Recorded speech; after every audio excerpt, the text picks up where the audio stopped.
ফিরারত বা উল্টো রথযাত্রা কেন করা হয়, এর মাহাত্ম্য কি?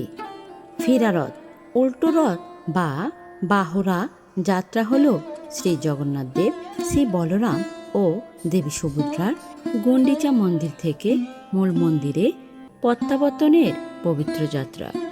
রথযাত্রার মতোই এই দিনটিও অত্যন্ত শুভ ও পূর্ণময় বলে বিবেচিত হয়। ফিরারত কেন করা হয়? রথযাত্রার দিনে মহাপ্রভু জগন্নাথ বড় ভাই বলরাম ও বোন সুভদ্রাকে নিয়ে শ্রীমন্দির থেকে গুন্ডিচা মন্দিরে যান। সেখানে 7 দিন অবস্থান করার পর ভক্তদের আশীর্বাদ দিয়ে আবার নিজ মন্দিরে ফিরে আসেন। এই ফিরে আসার যাত্রাকেই বলা হয় ফিরারত বা উল্টো রথযাত্রা। বৈষ্ণবদের মতে এটি কেবল একটি যাত্রা নয়, এটি ভগবানের তার নিত্যধামে প্রত্যাবর্তনের লীলার স্মরণ। ফিরারথের আধ্যাত্মিক মাহাত্ম্য। 1. ভক্তদের জীবনে শুভফল আসে। বিশ্বাস করা হয় যিনি ভক্তিভরে ফিরারথ দর্শন করেন বা রথের দড়ি টানেন তিনি ভগবান জগন্নাথের বিশেষ কৃপা লাভ করেন। 2. পাপ ক্ষয় ও মনোবাসনা পূরণ।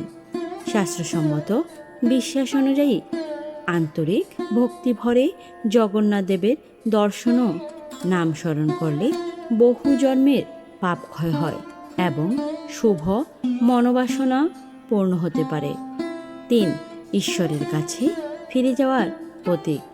যেমন মহাপ্রভু নিজ ধামে ফিরে আসেন, তেমনি মানুষেরও উচিত সংসারের মোহ ত্যাগ করে ঈশ্বরের শরণ নেওয়া। ফিরারত সেই আধ্যাত্মিক বার্তাই বহন করে। 4. পরিবারের শান্তি ও মঙ্গল কামনা। এই দিনে অনেক ভক্ত পরিবার সহ জগন্নাথ দেবের পূজা করেন এবং সংসারের শান্তি, সুখ ও সমৃদ্ধির জন্য আশীর্বাদ করেন। ফিরারথের দিন কী কী করা উচিত? হরে কৃষ্ণ মহামন্ত্র জপ করুন। শ্রী জগন্নাথ বলরাম ও সুভদ্রা দেবীর পূজা করুন। সম্ভব হলে রথযাত্রা দর্শন করুন। ভগবানের প্রসাদ গ্রহণ ও বিতরণ করুন।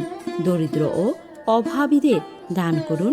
গীতা বা ভাগবত পাঠ করুন। সারাদিন ভগবানের নাম কীর্তন ও স্মরণে রাখুন। এই দিনে জপ করার মন্ত্র হরে কৃষ্ণ কৃষ্ণ কৃষ্ণ হরে হরে, হরে রাম রাম রাম হরে হরে। ফিরারত কেবল একটি ধর্মীয় উৎসব নয়, এটি ভক্তি, আত্মসমর্পণ এবং ঈশ্বরের কাছে ফিরে যাওয়ার এক গভীর আধ্যাত্মিক প্রতীক। ভক্তিভরে এই তিথি পালন করলে জীবনে শান্তি, মঙ্গল ও ভগবানের কৃপা লাভের আশা করা যায়। তাই রথযাত্রার মতোই ফিরারথও প্রতিটি ভক্তের কাছে সমানভাবে পবিত্র ও তাৎপর্যপূর্ণ। জয় জগন্নাথ বলরাম সুভদ্রা দেবীর জয়।